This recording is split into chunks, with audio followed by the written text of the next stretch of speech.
Hello, welcome back to IT London. Um, for today, or today's session will be around, the installation basically, which is where we left last time.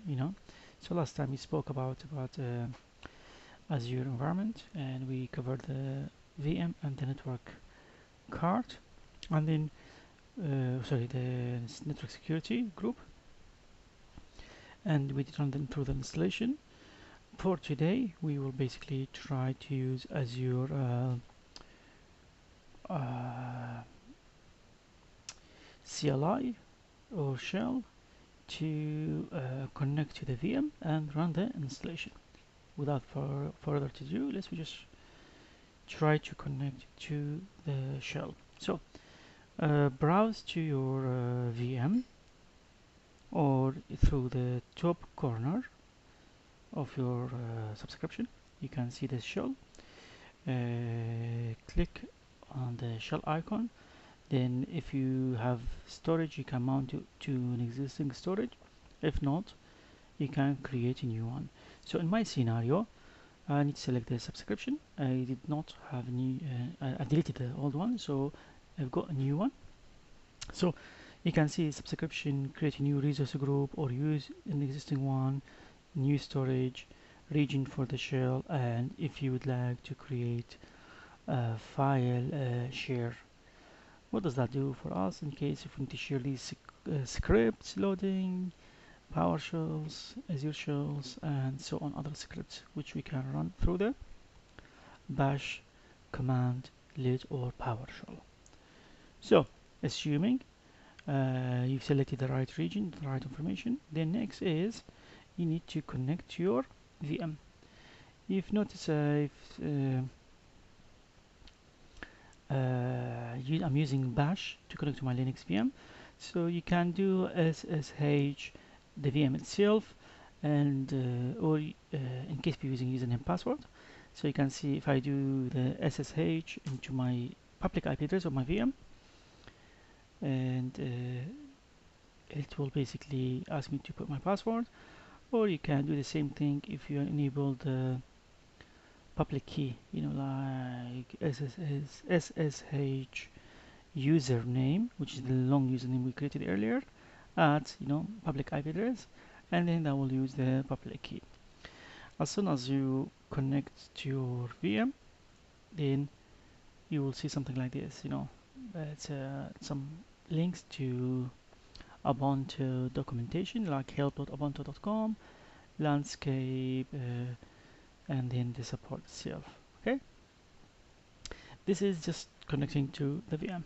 The first part we will do today is we install the Elasticsearch. Yeah? So first thing, what we need to do to install the Elasticsearch using a deb package, I need to add the Elastic signing key so that I can download the packages. Then I need to add the repo definition. Then I need to update my repo to install the Elasticsearch. What does that mean, or how that will look like for us? To install the first part, which is we settle the package, you can run the widget and do the artifact, and then click add. Then after that you need to run the second command, adding the repo, and last you will need to basically update the repo and store the Elasticsearch.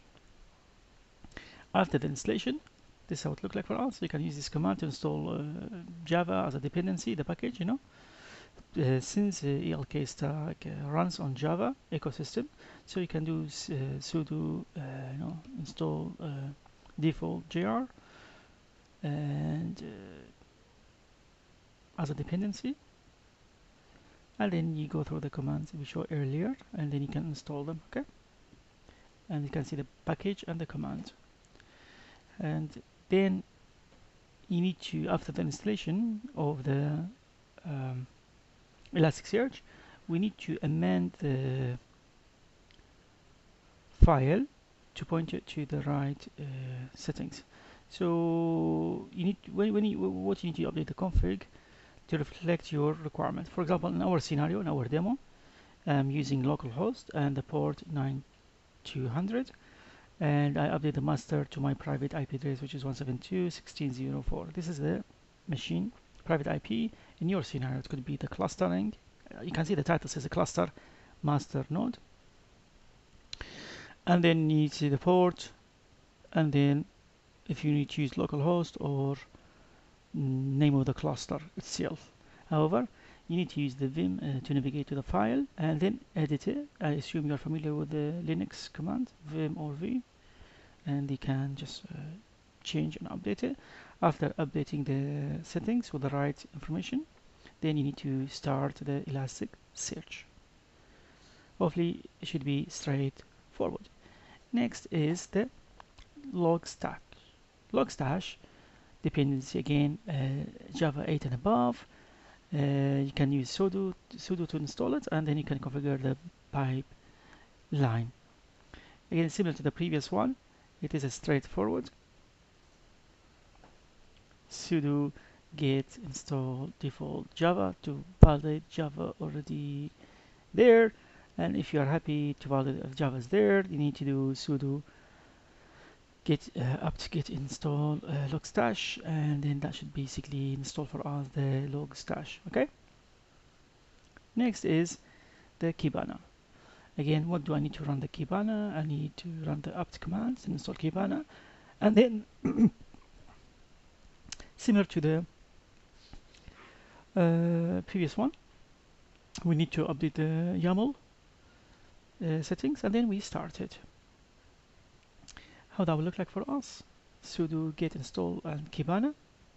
Then if you are happy with everything, no error, no issues, you should be able to get successful installation. Now after this, we've added like in addition to Kibana, you can browse to Kibana, and then you can see the packages and then what you've installed. And then similar to the previous one, you need to edit the settings to allow port 5601. But prior to this one, I need to install some sort of like component, which is the metric beats, and then I need to start it. Then we'll start analyzing it. Similar to the previous one, you can use the sudo command to install the metric beat. After install the metric beat, I need to go and update my settings. Again, you can see enabling the settings under my YAML for Kibana 2.25601. I'm using localhost and making sure you are happy with the outcomes. Here we go. This is what we have done so far. You can see it's if I summarize this, it's like 3-4 commands in total, and the last part, which is after creating the Kibana, you can browse to the local port, HTTP localhost, because I installed on localhost, yeah, and then 5601, or you can browse to the public IP address of your VM if it's like demo machine with no section. Then you can create an index pattern with the metric for the beats, and that's it. Basically, you will see start because you started the service, sorry, for the Kibana after you installed it. Now and same thing with the beats, you will start seeing the traffic flowing to your dashboard. Well done, you have installed ELK with beats to send some basically host metrics from the Azure VM. Why did we need to use beats? Beats, it's basically the way how we send some of these metrics, and it does the good job with ELK. The last part I want to show you is there's plenty of these examples not available on the internet. I've added a reference to this, the last page. You can see this example of firewall monitoring is all with ELK. You can customize it to basically capture, like for example source of the country of attack, or TCP destination port, number of attacks, OWASP, basically list, like telnet, anything you've seen before with pen test, are getting highlighted. SQL injection, you will see the TCP, its window size, time to live, location, takeaway, basically.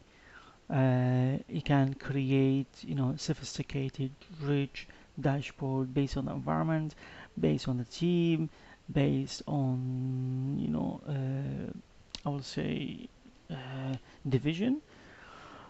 But again, this is sort of like a high level what you can do. Plenty of resources are available. I've selected most of these resources. We took some information from Guru 99. I love this website, and you can see other, website where you can see some examples, walk through different type of installation design, and implementation. A quick recap: what we did for today's session. We went through just like the installation of Elasticsearch, Logstash, and Kibana, and it was like straightforward commandlet with bits, the only dependency for log string, and straightforward browse to it. We chosen to use a local host. If I forgot to mention, there are some nice article by Microsoft, but with Microsoft article, they don't use localhost. They pointed to default route, which is 0000, which means you can reach out from anywhere. However, realistically, you won't be able. You won't do this in production because you want to restrict it. So in our scenario, we pointed to the local host, which means it's only available by that private IP, and you can only navigate through your secured method. I think that's all what I had for you for the ELK installation. Hopefully you've learned, you've seen something useful. I would recommend to install and play with it. It's a really good tool, free of charge, and finally, this is how nice dashboard you can, design based on your requirement. It could be not only for like firewall, it could be for application, it could be for any component you would like to monitor. As we said earlier, this tool is capable of capturing any source, any format.